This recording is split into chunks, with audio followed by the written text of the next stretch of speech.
वृंदावन में एक घटना घटी, सत्य घटना है। सुबह सुबह दो महात्मा अपनी अपनी माला पकड़ करके वृंदावन की परिक्रमा के लिए निकल गए। सुबह सुबह का मतलब रात 1:30-2 बजे। आज भी बहुत सारे महात्मा जो पक्के महात्मा है ना ब्रजवासी, वो रात को 12-1 बजे निकलते हैं। जब दुनिया आती है तब वो आकर के अपनी कुटिया में बंद हो जाते हैं। तब तक तो रात को 1-1:30 बजे वो परिक्रमा पर निकले और बिल्कुल अटल्ला चुंगी से इस्कॉन की तरफ जाओ तो रेलवे फाटक है ना बीच में। अब तो रेल बंद है, आजकल मेट्रो बन रही है उसकी। ये वहां की घटना है।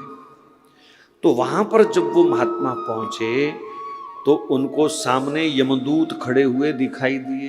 अब महात्मा है वो तो यमदूतों से डरे नहीं। उनको लगा कि शायद हमारा ही नंबर आया है जो यमदूत लेने आए हैं। तो मौत से तो वो डरते हैं जिन्होंने भजन नहीं किया। भजन करने वाला कभी मृत्यु से डरता नहीं, यमदूतों से डरता नहीं। तो उन्होंने यमदूतों को देखा तो कहा, भैया कैसे खड़े हो, हमें तो नहीं लेने आए कहीं? कहा ना ना महाराज, आपको लेने आए, हमारी ऐसी औकात। बोले फिर कैसे आना हुआ? बोले अभी थोड़ी देर में एक आदमी किसान बैलगाड़ी के ऊपर बैठ के आएगा और यहाँ गड्ढा सा है और उसका जो बैलगाड़ी का चक्का है वो ऐसे गड्ढे में गिरेगा और वो आदमी बैलगाड़ी से नीचे गिर जाएगा सामने। और ये जो बैल, दोनों बैलों के बीच एक लंबा सा खुंटा होता है कि नहीं? देखा कभी कि नहीं? वो मोटा सा सख्त सा खुंटा होता है, वो खुंटा उसकी छाती में जाकर के गड़ेगा और वो मर जाएगा। और उसके पुण्य नहीं है, भले ही वो वृंदावन में रह रहा है, उसके पुण्य नहीं है, इसलिए थोड़ी देर के लिए उसे हम यमदूत लेने आए हैं। यमलोक जाएगा और वहां हिसाब किताब होगा, तब जाकर के उसको सद्गति मिलेगी। तो दोनों महात्मा ने सोचा यार बड़ा इंटरेस्टिंग मैटर है, देखना चाहिए। आज तक तो सुना था यमदूत आते हैं, ये है वो है, तो जरा आंखों से देखना चाहिए। तो एक पेड़ के नीचे पीछे छुप करके ये दृश्य देखने लग गए। सचमुच घंटी बजी बैल के गले की और वो आए, किसान आया बैलगाड़ी पर बैठा हुआ। वहाँ करके वो गड्ढे में उसका पहिया गिरा भी और वो भी गिरा और वो खुंटा जो था उसकी छाती में भी आया।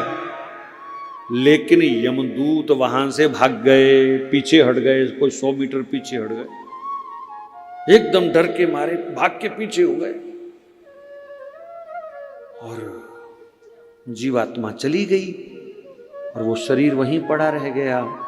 तो यमदूत जो है वो पीछे। तो संतों ने जाके पूछा कि आप डर के मारे पीछे क्यों भागे? आप तो उसको लेने आए थे। तो वहां तो कोई दूसरे थे, 4-4 हाथ वाले उनके पास खड़े थे जो लेने आए उसको। तुम क्यों पीछे हट गए? तुम तो कह रहे थे हम इसको लेने आए हैं, ये पापी है। तो महाराज यमदूतों ने जो कहा ध्यान से सुनना। बोले जिस स्थान पर वो गिरा है थोड़ी मिट्टी हटा के देखो। संतों ने जब मिट्टी हटा करके देखी तो तुलसी जी का एक झाड़ उस मिट्टी के नीचे दबा हुआ था और वो आदमी उसके ऊपर गिरा, तुलसी के ऊपर गिरा। इसलिए यमदूत उसका स्पर्श नहीं कर पाए। 4 हाथ वाले विष्णु पार्षद आए और उस जीवात्मा को लेकर के गए। यह है तुलसी जी की महिमा। ये लकड़ी नहीं है।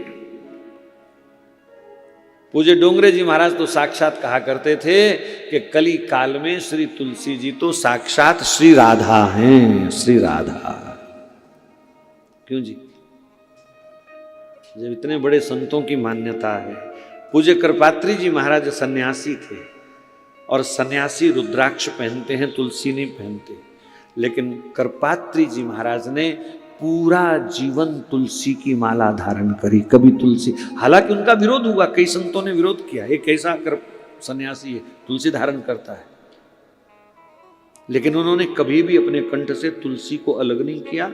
सन्यासी एकादशी व्रत नहीं करते हैं, पर कृपात्री जी महाराज ने पूरा जीवन निर्जल निराहार रह करके एकादशी का भी व्रत किया।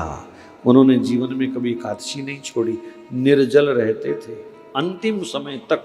ऐसे हड्डियों की मुट्ठी जैसा उनका शरीर था, इतना सा पतला सा।